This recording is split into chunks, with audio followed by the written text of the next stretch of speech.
Hello, my name is Dr. Victoria Jang, and I'm your SREI Associate Member Co-Chair. Hi, I'm Dr. Zach Walker, and I'm a member of the ASRM Education Committee. And today we're going to be talking to you about tips and tricks of matching into REI Fellowship. Woof, I remember matching into fellowship. It was one of the most exciting but stressful times. And so we hope to actually talk to you about some of the most important things that we considered when we were applying and also things that we were considering when we looked at the other end as a fellow. So you want to jump right in? Yeah, I think the first thing we should start with is research.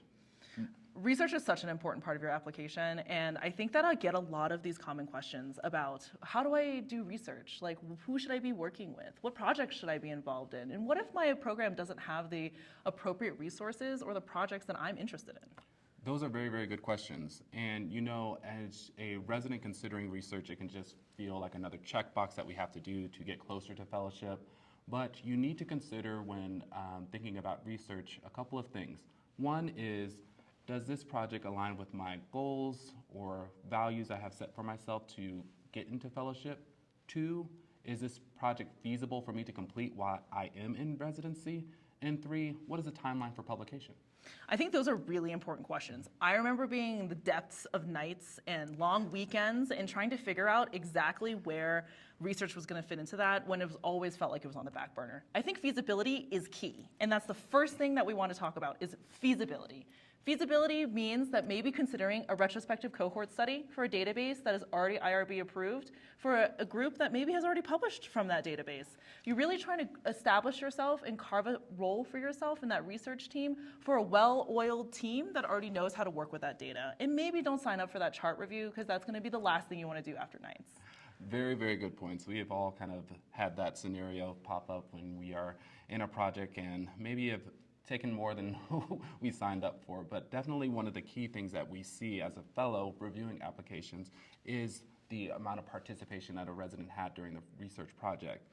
So I think another thing we can talk about is what if my program doesn't have research for me to do? And I like to bring up additional projects that may be available at your site, such as projects with maternal fetal medicine that may be related to RAI, but may not be specific RAI projects, such as adverse pregnancy outcomes for IVF patients, or doing something with placental anomalies related to IVF.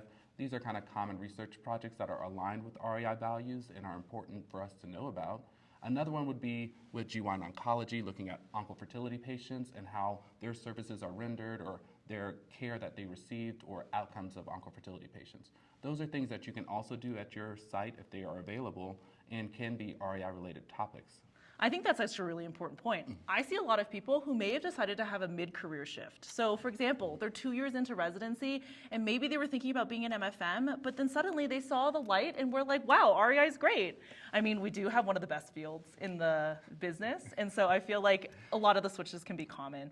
But we don't want to lose any credit for what you've already had. So what that means is see your project through. It's more important to have 1 or 2 projects where you've actually seen from beginning to end, getting that first author publication, than being the middle author in a bunch of smaller projects. And so get your credit where it's due. And mention in your personal statement exactly why you may have wanted to switch from a different specialty into the field of REI. Because that can really explain a lot of that interest and be able to kind of frame the project that you did, and then also make sure that you're not resetting in the middle of residency. I totally agree. What if they don't have a program that has research? Like, what if they're coming from like a smaller program or a community program that maybe is not linked to an academic program, or they don't even have an REI fellowship at the program that they're training at? Then what do you do? Those are very, very good questions and very tough. I know that a lot of mentees that I've had have come from community programs that don't have an REI faculty, or they rotate with a private practice and may not have that relationship to do research as readily available as some of the academic institutions. So one of the things I recommend is doing an away rotation. Away rotations are very, very useful. It can expand your network. It can give you more opportunities to see what it's like to practice REI in a different state. And it also gives you the ability to do more research if that's something you're interested in. But you want to make sure that you're careful about that, right? Because I feel like it's one long interview. You want to make sure that you're super stellar, very responsive. What were the things that you like to say? So it's productive, professional, and personal. Oh, Those are the 3 Ps? Yeah, Yes. we love the 3 Ps. So we love the 3 Ps. And what are they again? Productive, professional, and personal. Yes.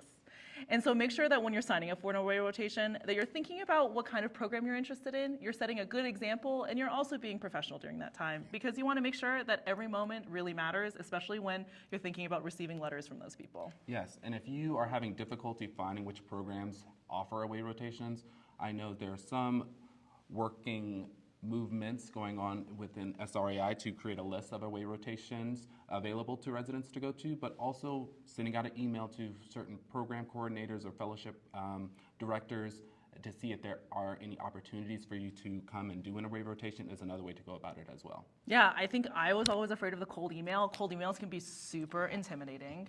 But this is your career. It's time for you to carve out your role and your niche. And if you want to just jump in there, the only thing to be afraid of is for them to say no or for them to not respond. And so just put yourself out there, because they're going to remember your name when they're going through those applications.